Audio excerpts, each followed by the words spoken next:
And just like I'm not here for you, I'm not here for these fresh and fit motherfuckers because they are full of it. I came on here last week and I talked about men have podcasts and women have captions, but I really wasn't really tied into these fresh and fit fuckers. So then I stumbled across a what's that man's name? DJ Academics and Andrew Schultz talking on Academics podcast, and they started talking about Fresh and Fit coming on Schultz podcast, Flagrant 2. And Schultz talked about how he didn't want to put the show out, but I mean, he put it out because they wanted it out. And I go, shit, let me go listen to it. So then I go listen to it and I go, oh yeah, bro, these guys are suckers. I mean, super suckers, right? Because one of the things I pulled from it was like pimp or be pimped. That's not real life. I understand that you kind of want to make sure that you're not getting played, but you'll never find love if you're not gonna put yourself out there. If you're not afraid of being vulnerable, if you're not afraid of like expressing your feelings and getting your feelings hurt, you can never have your feelings fed. Now let me bring that shit back. You can't you can't have your feelings fed if you're afraid of having your feelings hurt, right? So they talked about this in another quote. They said, the one who cares the least has the leverage, and they want more guys to care less. And I look at that, bro. Y'all are some, bro. Let that hurt go. Who hurt you? Who hurt you? Who did you fall in love with and you thought that something was going to happen, and then one day you got to her house and she was just like, screw you guys, I'm going home. And then you was like, what? And she was like, you're fired. You're fired. And that's what I take from those guys, man, because after they caught all the flack for their talk on black women, I don't like a black or a ghetto woman. I like a submissive. All the obviously you haven't dated multiple black women because guess what? You're categorizing black women into stereotypes, and that's fucking stupid. That's ignorant. That's racist, because there are black women who have all types of different thought processes, different values, different cultures that they come from, different upbringings. So they express that differently. And the Indian guy, I'm sorry, Schultz co-host, the Indian guy, he was just like, hey, bro, y'all are some self-loathing, self-loathing motherfucker. I can't get behind none of this stuff that y'all are doing. And he pretty much calling them out the whole time. And I'm sitting there, I'm like, yeah, bro. I mean, you're not wrong.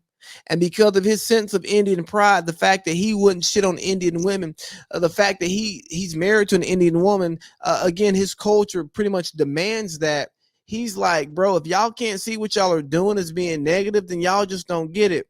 If you don't get that, your whole perspective is whack. See, if you love me when I fade to black, they need to fade to white or bright or something, because them boys ain't black. Oh, hold on. They're going to say I'm policing blackness. They're black, but they're not the kind of black guys that I want to be associated with, because they're fresh and fit and they're full of it. And the biggest part is that they're full of it. And by it, I mean shit. Because when you start seeing these self-loathing behaviors and you give these people these loud platforms, you go, you're doing so much more harm than you're doing good. I don't care if you're getting numbers. I don't care if you have a followership, bro. You have a followership of a bunch of broken spirits who aren't trying to get healed. You talked about, oh yeah, we do Money Mondays and whatever Wednesdays and whatever Fridays. You do all these different days, and you talk about what actually goes viral. And it's when you're on your, oh yeah, Womanizer Wednesdays. That's what really goes crazy. Then you're over here shitting on black women, and that makes you go viral. Yeah, the clip resurfaced a year later, and it wasn't properly contextualized. But then when you're on another podcast with the opportunity to contextualize it, you don't. You pretty much double down and say, I want a submissive woman. There are black submissive women, many of them. Well, I don't really date the dark skin. Like, oh, okay, that's fine.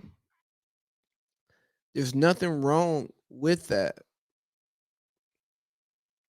But to try to say that you're hearing what people are saying and you're just dismissing it and you can't see another point of view, it just lets me know where you all are. And it really hurt my heart to know that y'all are like 29, 30 years old and y'all are seeing life from such a narrow point of view, and that you have such a large following, because that just lets me know how many men have this narrow point of view. And you talk about this play or be played. What type of women are you dealing with? What are you looking for? If you're dealing with sack chasers, yeah, it's play or be played. But if you're dealing with women who actually want to be with you and date you, it ain't about play or being played. It's about falling in love and cultivating a relationship that works for you. And sure, early on, does leverage matter? Sure. And in certain spots where you want to have leverage when making certain decisions, I mean, yeah. But at the same time, if you're so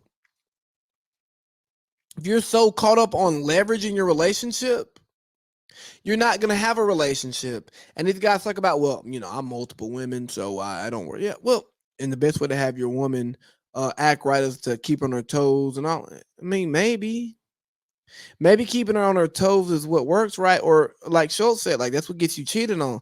Maybe you just are honest and you communicate what you want and what you need to your partner, and you try to get that out of them. You try to get that from them, and then you have a healthy relationship with somebody that you truly want to be with, and you're not worried about leverage. You're worried about love.